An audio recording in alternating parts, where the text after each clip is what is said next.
234 AD. The Wuzhang Plains, northern China, deep autumn. A messenger from the Shu Han army walked into the war tent of Wei's greatest general, carrying a lacquered box.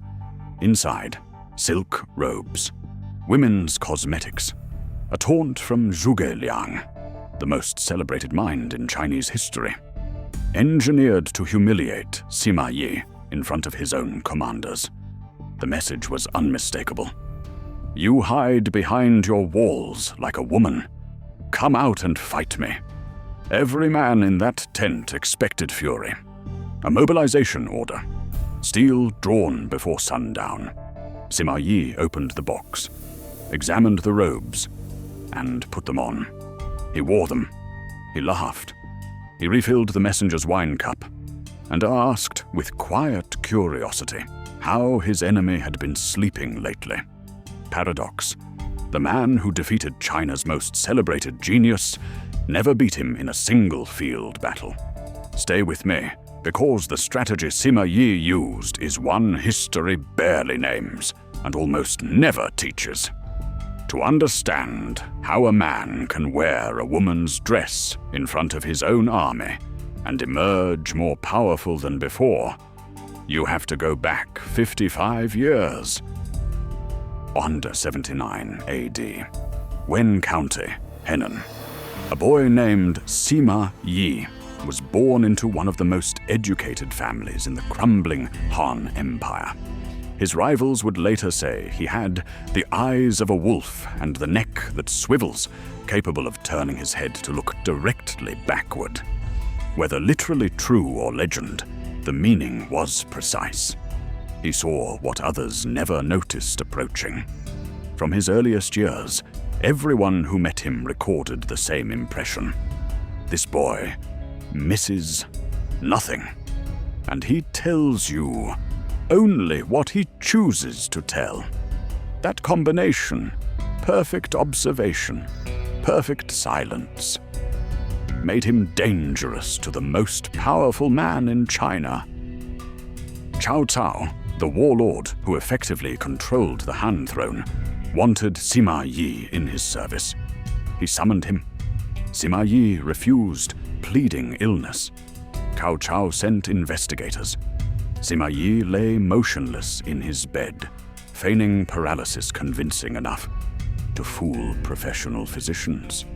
He stayed there, not for weeks, for years. The man who would one day seize an empire spent the first decade of his career in bed, faking disability, reading the room from a horizontal position. Every day he lay still was a calculation. Every summons he declined was a studied refusal of the wrong moment. Cao Cao was not a patient man. Eventually, the summons arrived with a blade behind it. Cao Cao's final message was simple: serve or be executed. Sima Yi rose, dressed, and reported for duty. The illness, apparently, had resolved itself. What followed looked like loyalty. He served Cao Cao, then Cao Pi, then Cao Rui. He won battles at the frontiers. He managed regions with precision. He became the kind of man an empire cannot function without, not by threatening power, but by making himself impossible to replace without catastrophe. And all the while, he waited. Then, in 228 AD, his true examination arrived, traveling north from the mountains of Sichuan. Zhuge Liang, prime minister of the rival Shu Han kingdom, launched his northern expeditions in 228 AD. 5 campaigns, 7 years, each brilliantly conceived, each a logistical and tactical masterpiece, and each one ultimately stopped, not through decisive battle. Sima Yi, assigned to lead the northern defense, adopted a single guiding principle. Do not engage on Zhuge Liang's terms. Hold the supply lines. Extend the timeline. Let the South's greatest mind press against walls that never answered. The Dragon Throne covered Zhuge Liang in EP29. If you know his story, you understand what Sima Yi was actually facing. This was not merely a general. This was the man China would eventually call a saint. If you have not seen his story, here is what you need to know now. Zhuge Liang was the kind of genius who makes other men feel that fighting him is futile. Sima Yi was the only man in China who thought that was the point. By 234 AD, both men had aged 6 campaigning years, waiting for this confrontation. And now they faced each other across the Wuzhang plains. Zhuge Liang crossed the Wei River in spring of 234 AD and encamped on the Wuzhang plains. He ordered his soldiers to farm the surrounding land, a signal that he intended to stay as long as necessary. He challenged Sima Yi to battle every day, sometimes more than once. Sima Yi refused. Every day. His own commanders wrote formal petitions to the Wei Emperor, begging permission to attack. The humiliation was real. An entire army held back by a general who would not explain himself. Sima Yi received imperial permission to engage, and then did absolutely nothing with it. He had spent 50 years practicing exactly this discipline.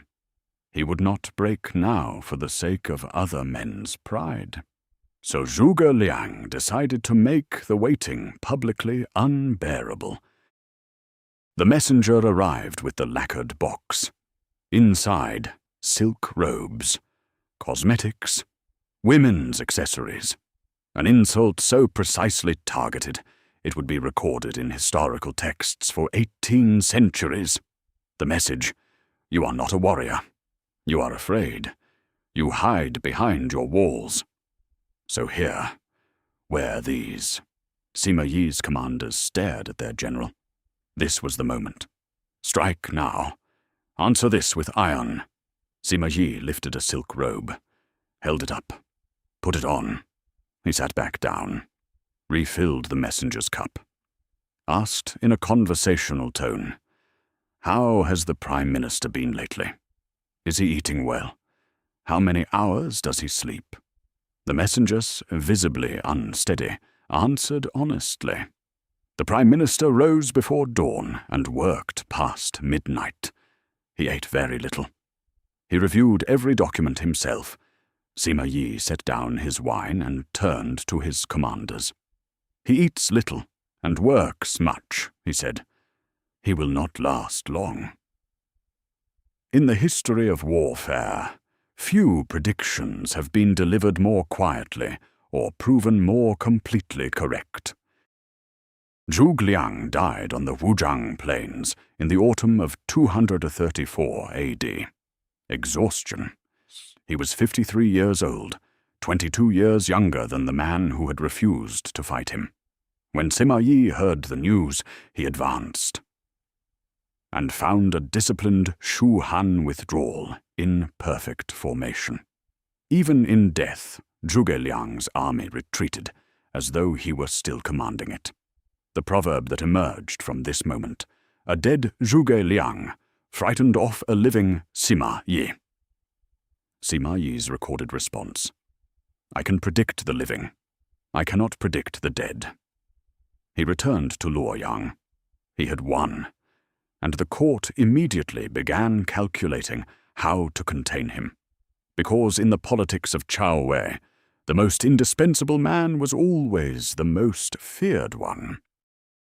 For 15 more years, Sima Yi served. He was elevated, praised, trusted, then removed, sidelined, watched, then recalled, elevated again.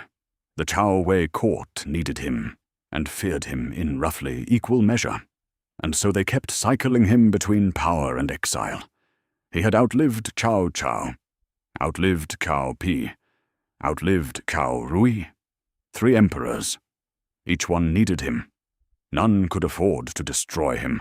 None could trust him completely. In 2424 AD, he rescued the empire from a disastrous southern campaign led by a younger regent named Cao Shuang. He was 65 years old, still standing while better-positioned men failed around him. He accepted each demotion without visible reaction. He returned to each recall without visible triumph. To everyone watching, he was simply the old man who kept not dying. In 249 AD, Cao Shuang made the first and last mistake of his career.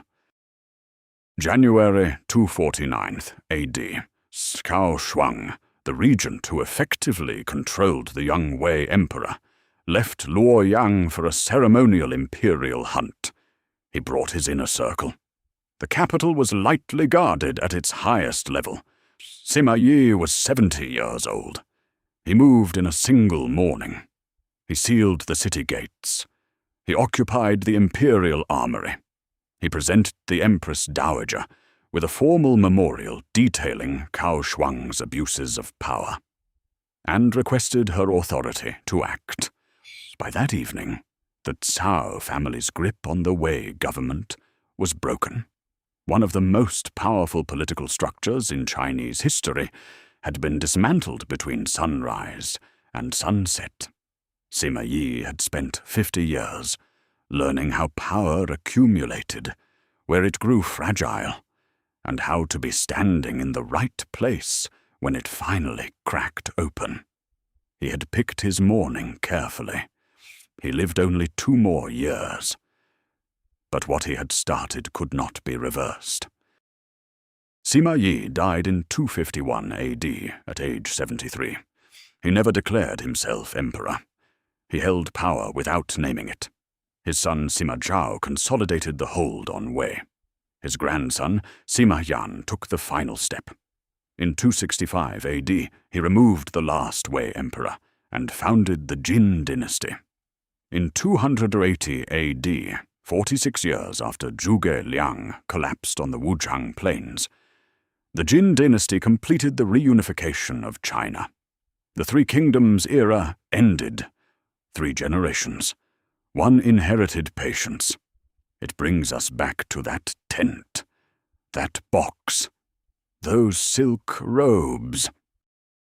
History celebrates genius, the man who sees further, plans deeper, burns brighter. Zhuge Liang was all of those things. In loyalty, in sacrifice, in sheer intellectual vision, he was Sima Yi's superior by every measure that gets written into legend. Sima Yi simply refused to lose on anyone else's schedule. He wore the dress because wearing the dress was the correct move. He waited at Wujiang because waiting was the correct move. He struck at Gaopingling because striking, finally, was the correct move. Every move was the same move, dressed differently. The man who defeated China's greatest genius never won a single major field battle against him. He just refused to die first.